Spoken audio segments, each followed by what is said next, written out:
just talk about how good Evan Peters looks in the Jeffrey Dahmer series because I'm sitting here eating a cheese plate with all the goods and stuff there. I don't know if you can see.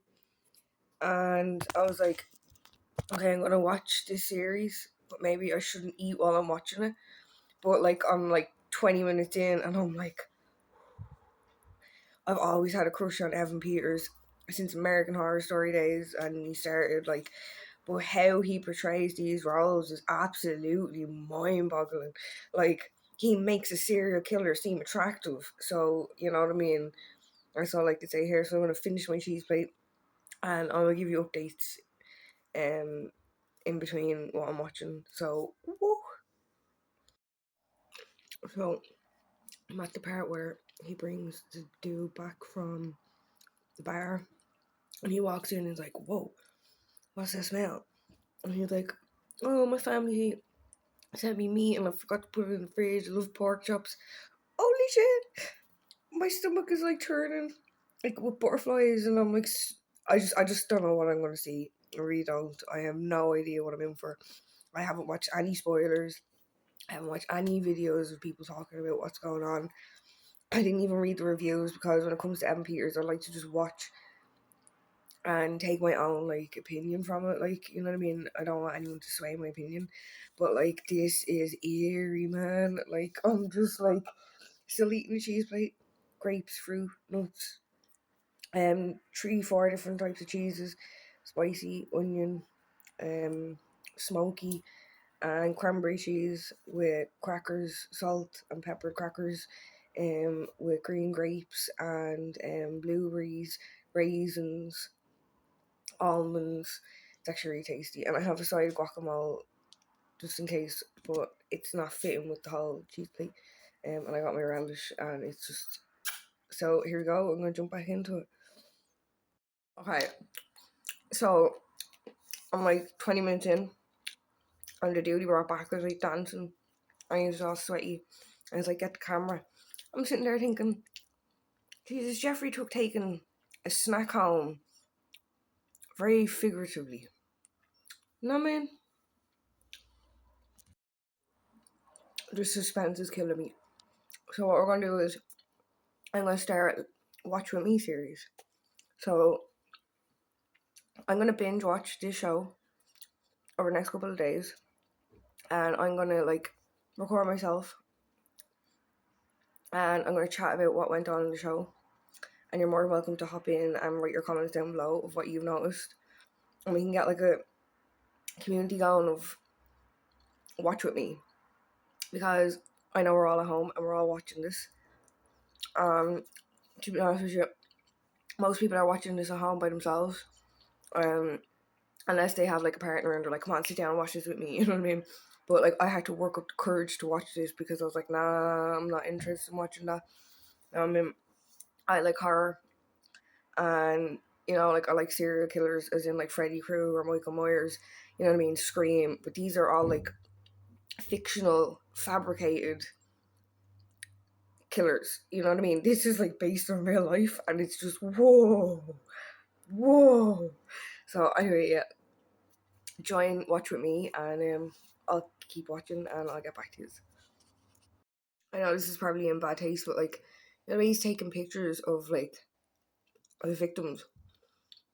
For some reason, it reminds me of when like we go to a restaurant and we take pictures or record our food. But like, he was well ahead of the times. He didn't have social media. Just makes you wonder.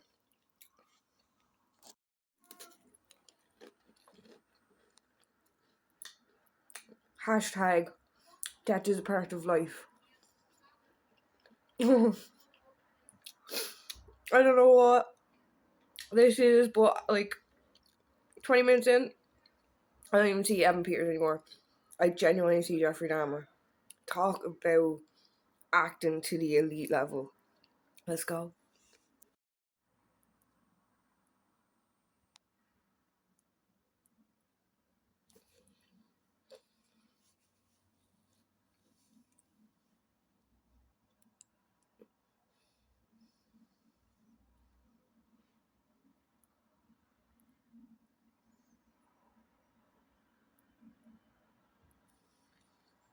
So I finished my cheese plate. Now I'm gonna have one of these chocolates. I got these in little. So there's like a bit of everything. But yeah, so I'm at the part now where he got arrested, and like obviously the dude escaped, went running down the road, and the police seen him, and they go in and they see like what they see, the pictures and stuff, and the neighbour's like, I told y'all, I ran y'all, and what you do? Nothing. It's just, it's like American policing at its finest, isn't it? Really, like, I don't know what to have here. I think I'll go with one of these. So anyway, yeah, so they're bringing him into the station, and now I'm at the part where there's a phone ringing, and I think it might be his dad or something, I'm not sure yet. But it's like, whoa, like the suspense is just like killing me. When the guy was trying to get out of the apartment, I was like, yeah, run, man, get out of there quick. And he's like unlocking all the things, and I'm thinking, oh no, man. Obviously, like, he can't get away because we're only in episode 1. Excuse me. But like, he did get away. But like, the fact that he gets back out and gets to commit all these other murders is just absolutely mind-boggling. You know what I mean? I've seen people committed for less, in society, and they don't get back out. And it's like these people are just like out there doing their thing, and like they might get caught, then they get released. It's just, it doesn't make any sense. It really doesn't make any sense. So I'll finish my biscuit. I'm gonna get back into this. Episode 1 so far is fire. Okay, so the phone rang and it's his dad, and I think his dad's going to get him out. Yeah, I'm having one of these. So it's basically the same as this one, but it's white chocolate in the middle instead of milk chocolate, and they're actually so tasty. Well, before I go any further, it was just brilliant how they got like the exorcist in there, and Jeff's like, "This is my favorite part," and then the priest just gets like blown to smithereens. It kind of makes you think like, what actually happened to him as a kid for him to turn out the way he did? You know what I mean? Like, a kid doesn't just start like eating people, you know what I mean? And I'd like to see how he got to that point. Like, I know he's at that point and we're watching the point that he's at. It'd be kind of nice to like go back into his history to see like how he ended up that way. There's probably books and stuff out there, but I will not be reading them because I'm not able for all that. So I'm gonna finish this biscuit and watch this. I'm gonna try one of these. Okay, so now I'm at the part where the dad is in with the police, and the police are like, blah blah, murder investigation. And he's like, oh, I thought you meant someone tried to kill Jeff. And I just look at him. And then he gets into this spill of how his mom and him got divorced when Jeff was like 18. And he kind of starts getting sad about it, and like the two police are just looking at him. And then the police says, is there anything else you'd like to tell us? And then the dad turns around and goes, well, when he was 4, he had a hernia operation, and maybe he got brain damage by the anesthetic. He's never been right since. I'm not saying that's not a real thing. It probably is a real thing, but like, oh man, like what the hell? Like, that was just like subtle comedic dialogue right there. Like, okay, that's rough. Like, imagine you're called into a police station and you're told like, oh yeah, your son was like looking for attempted murder, and by the way, we basically found a lot of Happy Meals with people like around his house. I don't know how I'd react. Like, as a parent myself, like, I don't know how I'd react to that. Like, his dad was a very strong man for how he took that news. Like, and I know, like, for a moment I put myself in his shoes and I was like, damn, you know what I mean? Like, damn.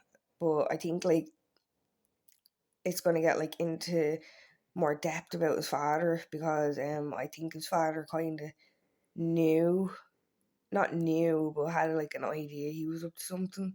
So yeah, I'm at the part now where like all the residents are being bombarded by the cops outside the apartment building. Okay, so I've finished episode 1. The cops, after knocking into the neighbour and saying like everybody has to evacuate the building, the whole thing's a crime scene.